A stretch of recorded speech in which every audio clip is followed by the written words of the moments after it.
Assalamualaikum warahmatullahi wabarakatuh dan salam sejahtera kepada semua pelajar.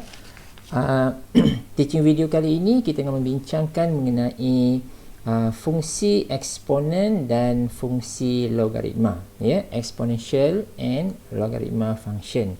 Baik, kita akan mula dengan fungsi eksponen ini. Jadi pertama sekali kita akan membincangkan mengenai properties of the exponential function. Jadi yang kita nampak dekat sini adalah bentuk persamaan bagi fungsi eksponen yang akan kita bincangkan kemudian. Kita nak lihat beberapa properties yang ada dan yang perlu kita fahami dan teliti apabila kita hendak menyelesaikan ungkapan yang melibatkan eksponen. Okey, saya akan besarkan slide ni sikit. Baik, kita lihat satu persatu, ya. Kita ada expression di sebelah kiri ini dan saya sulami dengan beberapa contoh di sebelah kanan ini untuk memudahkan kita. Baik, kita ada yang pertama dekat sini. Ungkapan pertama, kalau kita lihat, ya, ini agak kabur sikit tapi tak mengapa. Kita ada A kuasa X darab dengan A kuasa Y. Jadi kita boleh ungkapkan dia sebagai A kuasa hasil tambah X dengan Y ini. Nampak tak? So yang ini, ya. So kita lihat contoh satu kat sini. Katakan kita ada 2 kuasa 3 dan kita ada 2 kuasa 4. So, jadi 2 kuasa 3 darab dengan 2 kuasa 4. Jadi, kita boleh tulis dia sebagai 2 kuasa kena tambahkan 3 dengan 4 ini. So, 3 tambah 4, 7.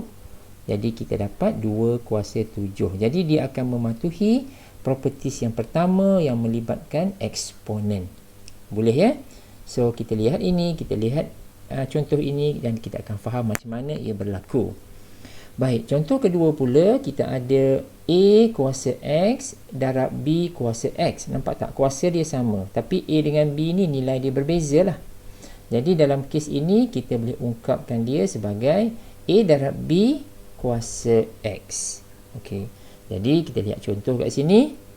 Kita ada 2 kuasa 3 darabkan 5 kuasa 3. Kita perhatikan dia punya kuasa ni sama tetapi nombor ini berbeza. 2 dengan 5 ni berbeza, kan? Jadi oleh sebab kuasa dia sama, jadi kita boleh tulis macam mana? Ini A darab B, kan? Jadi maknanya kita boleh darabkan 2 dengan 5 ini. 2 kali 5, 10. Jadi kita dapat 10 kuasa 3. Baik, kita pergi kepada ciri yang ketiga. Yang ini, jadi bentuk dia adalah bentuk bahagi. Jadi yang pertama sekali kita ada A kuasa X bahagi A kuasa Y. Jadi ungkapan yang boleh kita buat adalah A kuasa X tolak Y, iaitu kuasa atas tolak kuasa yang bawah, yang macam ni. Baik, kita lihat contoh. Kita ada misalnya 2 kuasa 4 bahagi 2 kuasa 2. So perhatikan, ya, nilai A ni sama. Maksudnya nombor ini adalah sama. Jadi kita ada sini 2, di sini pun 2 juga. Yang berbeza hanya dia punya kuasa sahaja. Jadi dalam kes ini, kita boleh buat macam mana? Kita boleh buat, kalau ikut kepada peraturan yang di sini, kita akan dapati ini adalah cara kita melakukannya. Iaitu 2 kuasa 4 tolak 2. Yang atas tolak yang bawah. So, kita permudahkan, kita akan dapat 2 kuasa 2, seterusnya sama dengan 4. Baik, nombor 4 pula, masih lagi dalam konteks bahagi, iaitu A kuasa X bahagi ataupun per B kuasa X, AX over BX. Jadi, kuasa dia sama. Cuma nombor dia berbeza. A dengan B ni berbeza. Jadi kita boleh ungkapkan dia sebagai A per B kuasa X. Misal dia, contoh kat sini, kita ada 2 kuasa 7 per 3 kuasa 7. Kita boleh tulis dia sebagai 2 per 3 kuasa 7. Sebab kuasa dia sama. Alright? So jangan keliru, ya, contoh antara contoh ini dengan contoh ini. Yang contoh yang ini, kita boleh tolak, iaitu 4 tolak 2 lah. 4 tolak 2 sebab yang ini sama. Tetapi dalam contoh ini jangan pula kita 7 tolak 7. Itu dah salah tu. So kena berhati-hati ya. Nombor 3 ini, yang A ni sama. Yang nombor 4 ni, A dengan B ni berbeza. Jadi cara penyelesaian pun berbeza. So please take note dalam 2 contoh yang ini. Kadang-kadang kita boleh tersilap dekat sini. Baik, yang nombor 5 agak mudah. Nombor 5 ini kita boleh lihat properties kat sini. Jadi terus lihat contoh. Contohnya kalau kita ada 2 kuasa 2, lepas tu ada kurungan kuasa 3. Jadi dalam kes ini kita boleh terus darabkan kuasa ni. 2 darab 3, 6. So macam tu je.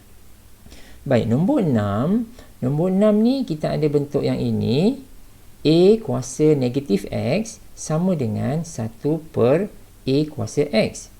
So contohnya adalah seperti berikut. Kita ada misal dia 5 kuasa negatif 2, kita boleh ungkap dia sebagai 1 per 5 kuasa 2. Dia adalah merupakan salingan. Ya, dia punya salingan dia. Salingan tu adalah 1 per something lah. 1 per something ya. So, jadi maknanya kita boleh tulis dia sebagai 1 per 5 kuasa 2. So, negatif kat sini, dia memberikan kita satu indikator menunjukkan berlakunya salingan. So 1 over lah, 1 over 1 per something. So jangan letak di sini ada negatif 2 lagi pula. Ya, so negatif 2 tu dah tak ada dah. So yang ada cuma 5 kuasa 2 sahaja. So sama juga ya, kalau kita ada misal yang ini ya, 1 per 5 kuasa 2, bentuk macam ni, kita boleh saling tukarkan bentuk ini kepada yang ini. Okey. So, kita dapat 1 per 25. So, jadi 7, 8, 9 ini, kamu lihatlah ya. Ini agak mudah untuk kita faham. Nombor 7 ni, katakan A kuasa kosong. So, maksud dia macam ni. Sebarang nombor yang kuasa kosong sama dengan 1. Misal dia, 1000 kuasa kosong. Kalau kita tekan kalkulator, 1000 kuasa kosong, confirm jawapannya 1. Even kalau kita letak X kuasa kosong pun, memang jawapan dia 1. Ya? So, anything power of 0 is equal to 1. Alright? So, ini adalah beberapa contoh properties versus example kat sini. Yang contoh mudah ya, yang boleh saya tunjukkan kepada kamu semua. Dan dekat sini ada banyak contoh lagi lah ya. So, kecilkan sikit. Ini kita tidak akan bincangkan. Kamu boleh lihat penyelesaian yang ada ini dan cuba untuk mengaitkan dengan apa yang kita belajar tadi. Kita just glance through sekali, tengok apa cerita. So ada how many example? Ada 7 example yang boleh kamu yang boleh kita yang boleh kita lihat. So contoh pertama macam kita familiar je kan, 3 kuasa 2 darab 3 kuasa 3. So, nombor ni dah sama. Jadi, kita boleh buat 3 kuasa. Kita tambahkan kuasa sahaja. 3 kuasa, 2 tambah 3. So, 3 kuasa, 5. Jadi, kamu boleh lihat lah ya. So, boleh lihat contoh pertama. Contoh yang kedua. So, boleh pauskan video ni. Boleh tengok satu-satu penyelesaian itu. Dan cuba kaitkan dengan properties of exponent yang seperti dekat atas yang saya tunjukkan tadi. So, 1, 2, 3, 4, 5. Please have a look carefully. Dia punya penyelesaian dia. Dan ada lagi ya. So, nombor 5, nombor 6. Okay, nombor 5, nombor 6. Tengok macam mana kita dapatkannya. So, saya tidak akan tunjukkan detail lah. So, cuba explore. Yang penting yang tadi tu. Yang properties yang banyak-banyak, yang color biru tadi tu. Yang itu yang paling penting. Yang ini hanya variasi soalan sahaja. Sampai nombor 6 ke? Tengok. Ada nombor 7. Ada nombor 7 kat sini. Okey. So, ini boleh explore, boleh tengok dan cuba fahami dia. Baik, ini adalah cara kita untuk membuat simplification. Ya, untuk mempermudahkan. In terms of, kita ada ungkapan macam ni, last kali jawapannya adalah 9. Maksudnya kita boleh permudahkan lah. Boleh permudahkan. Seterusnya, kita akan melihat contoh di mana kita nak menyelesaikan persamaan yang melibatkan eksponen. Baik, kita lihat contoh pertama kat sini. Macam ni ya, kita ada 8 kuasa 2x sama dengan 2. Ya, 8 kuasa 2x sama dengan 2. Jadi kita nak mendapatkan nilai x. So maknanya apakah nilai x dekat sini yang kalau kita gantikan kita akan dapat 2. So macam tu. So sebenarnya ada beberapa cara untuk menyelesaikan persoalan yang macam ni, tapi kita hendak menggunakan pendekatan eksponen. Jadi bila kita nak menggunakan pendekatan eksponen, kita perlu buat something supaya properties eksponen itu digunakan. Baik. Kes yang untuk kes ini apa yang perlu kita buatkan? Kita perlu base yang sama. Ya, kita perlu base yang sama. Maksud base yang sama ni, cuba lihat kat sini. Tengok ya. Nampak tak? Ini adalah 8. 8 kuasa something itu kita tak pedulilah ya.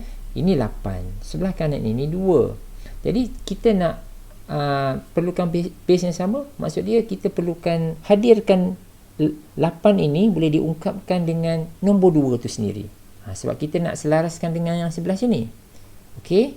So jadi kita perhatikan 8 ini kita boleh ungkapkan dia, boleh tulis sebagai 2 kuasa 3. Kan? 2 kali 2 4, 4 kali 2 8. So kita tulis dulu macam ni. So 8 adalah setara dengan 2 kuasa 3. Jadi dekat sini kita dah boleh nampak dah base dia dah sama kan. Sebab apa kita perlu base yang sama? Sebab apabila kita berjaya membuat base itu sama, maka contoh macam ni maka kita boleh hanya membandingkan kuasa ini saja. Pasal base dah sama kan. Jadi bila base dah sama, kita boleh membandingkan kuasanya sahaja. So last kali kita boleh bandingkan 6x sama dengan 1, maka x sama dengan 1/6. That is the idea. Jadi maksud dia asal dia kita ada 8. So kita boleh tulis setara dengan 8 adalah 2 kuasa 3. Jadi dengan menggunakan log eksponen punya properties, di sini kita boleh dapati jawapan dia adalah 2 kuasa 6x. Darabkan sahaja. 3 darab 2x. Kita dapat 6x lah. Jadi apabila base dah sama, kita boleh menggunakan kuasa ni. 6x sama dengan 1, maka x sama dengan 1/6. Boleh ya? Baik, kita lihat kepada contoh kedua. Kita perlu base yang sama juga. Lihat dekat sini. Ini base dia 2, ini 2, tapi kat sini 8. Jadi kita kena selaraskan base. Kita ungkapkan, kita tulis 8 sebagai 2 kuasa 3. Jadi bila dah nampak 2 kat sini, belah sini pun 2 juga. Dekat sini pun 2 juga kan. Jadi bila macam ni, kita dah nampak dah base tu dah sama dah. So jadi kita perkemaskan kita punya penyeraan dekat sini. Dan akhirnya kita akan dia step sini sampai sini sampai sini semua kita menggunakan properties of exponent tadi tu. Okey, so hati-hati kat sini ya. Sini kita dapat kat sini kita menggunakan properties eksponen tadi tu. Bila kita dah dapat di sini, kita dapati base dia dah sama. Jadi kita boleh bandingkan yang kuasanya sahaja. Ya, kita bandingkan eksponen ni, maksud dia kita bandingkan kuasanya lah. So kita boleh ambil hanya kuasa ni sahaja. Kita dapati 2x tolak 1 is equal to -3. Yang ini. Jadi kita selesaikan, buat sikit pengiraan dan kita akan dapati jawapannya adalah -1. Okay guys. So habis beberapa contoh yang kita telah bincangkan. Now kita pergi kepada equation and graph. Graph dia. Ya, so saya kecilkan sikit.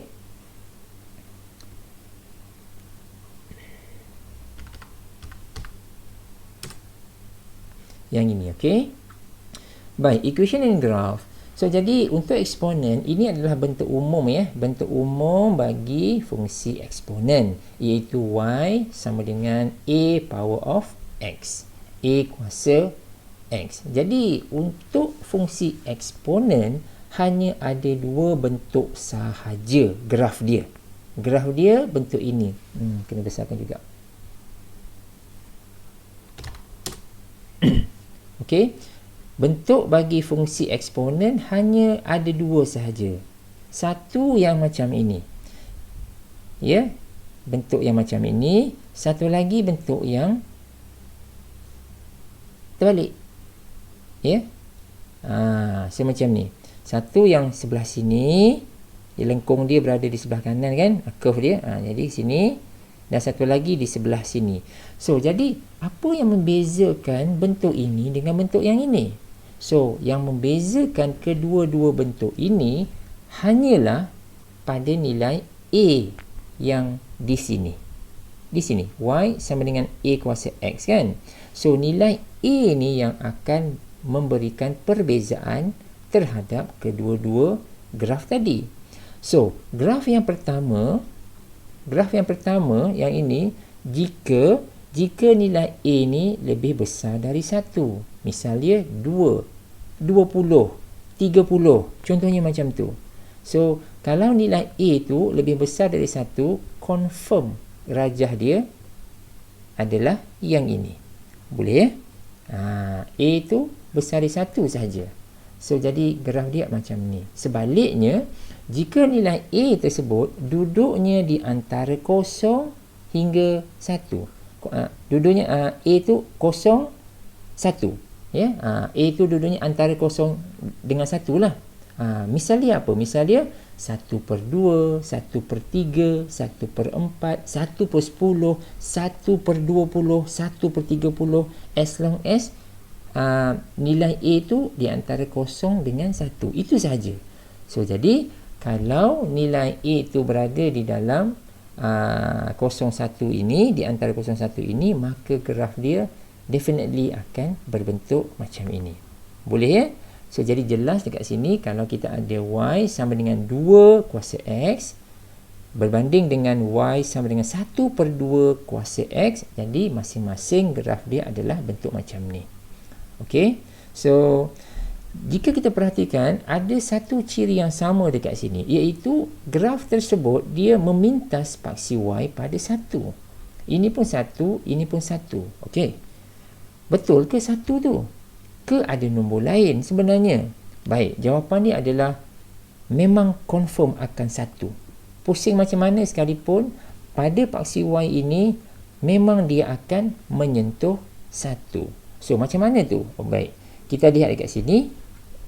Ada satu contoh pengiraan mudah dekat sini.